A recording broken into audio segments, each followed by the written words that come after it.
Bonjour à tous. Aujourd'hui, je voulais vous parler de nos petites fientes égotiques. Je me baladais en bord de mer, je réfléchissais un petit peu au sujet de cette vidéo et je demandais à l'archange Gabriel de m'inspirer un titre.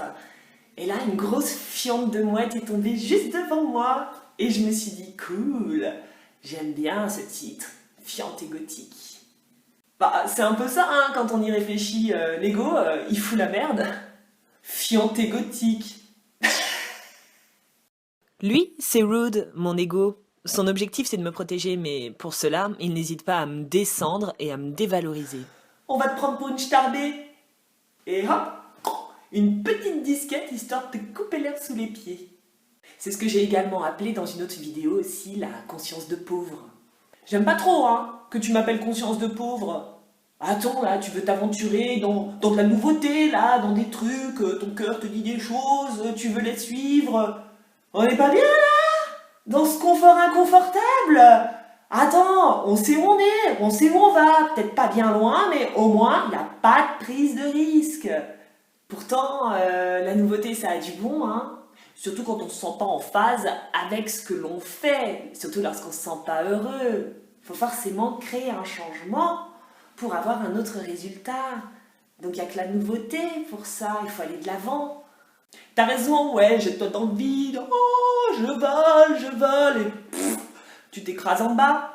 Mais peut-être qu'au contraire, écouter mon cœur, c'est la clé, je vais m'émanciper, ou te prendre une grosse claque dans ta gueule. Hier, par exemple, je me suis dit que j'avais envie de prendre des cours de danse. C'est cool la danse, je trouve, pour travailler son côté féminin, le rythme, se dépenser un petit peu. J'adore l'idée de faire de la danse. Oh la meuf, qu'est-ce qu'elle va foutre dans un cours de danse? Elle est même pas souple. Ridicule, tu vas avoir l'air ridicule. Non, en fait, je crois que tout le monde s'en fout, hein. Je suis pas le nombril du monde, donc je vais m'y inscrire, moi, à ces cours de danse, parce que ça me fait bien plaisir. Et l'argent? Tu as pensé à l'argent? Parce que t'as de la thune, toi, pour aller prendre des cours de danse? Bah, en y réfléchissant bien, ouais.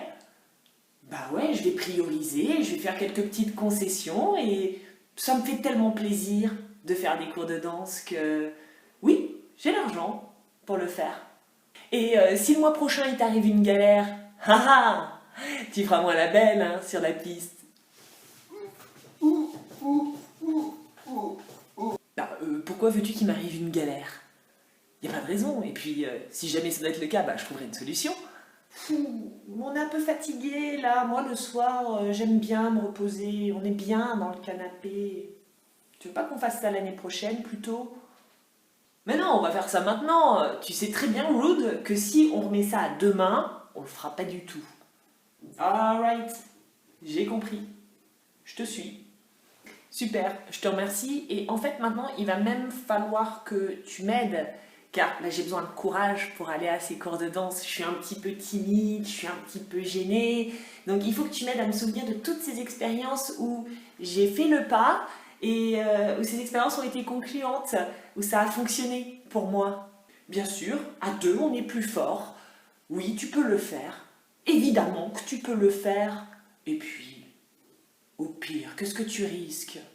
Pas grand-chose. Tu vas danser, tu vas t'éclater, tu vas passer un super moment. On s'en fout de savoir si tu es souple ou pas souple. Ce qui compte, c'est le plaisir que tu vas en retirer. C'est la joie, c'est ce que ton cœur va penser.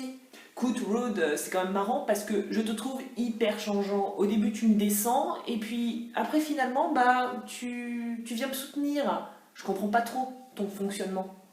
Et oh, c'est toi qui me drive, hein? C'est toi qui conduis, c'est toi qui décides, hein? Moi, à la base, j'ai besoin d'être rassurée, donc fais en sorte de me rassurer. Et une fois que c'est fait, bah, je suis là pour t'aider, évidemment. Je suis là pour t'aider, pas seulement là pour te pourrir la vie. Rassure-moi, et derrière, je te donnerai tous les bons éléments pour que tu aies confiance en toi. Les petits loups, ne succombez pas à vos fientes égotiques. Votre ego a tout simplement besoin d'être rassurer, d'être réconforté. Il veut avant tout vous protéger. Il peut se montrer vicieux parfois pour le faire. Il faut simplement entendre son appel, entendre sa demande. Plutôt que de vouloir le libérer ou le chasser, il faut apprendre à l'écouter pour pouvoir le réconforter derrière. Une fois que ce sera chose faite, vous pourrez transformer cette pensée. Vous allez pouvoir travailler de manière différente avec lui pour l'utiliser comme un levier et non comme un frein. C'est pas con ce que tu dis. Nous avons bien évidemment des fientes égotiques dans tous les domaines, dans toute nouvelle chose que nous souhaitons mettre en place, dans tout changement de vie. Soyez attentive à toutes ces petites fientes, écoutez-les, réconfortez votre ego et derrière, utilisez-le comme un tremplin. T'es quand même sûre là pour la danse avec ta coordination de pi? Mais oui, on s'en fout, on va bien se marrer. Je vous fais des bisous. À très vite. Ciao, ciao. Hey, mais c'est vrai qu'on se marre bien en fait. Pouah, j'avais pas de raison de m'inquiéter. D'écrire mon histoire à l'encre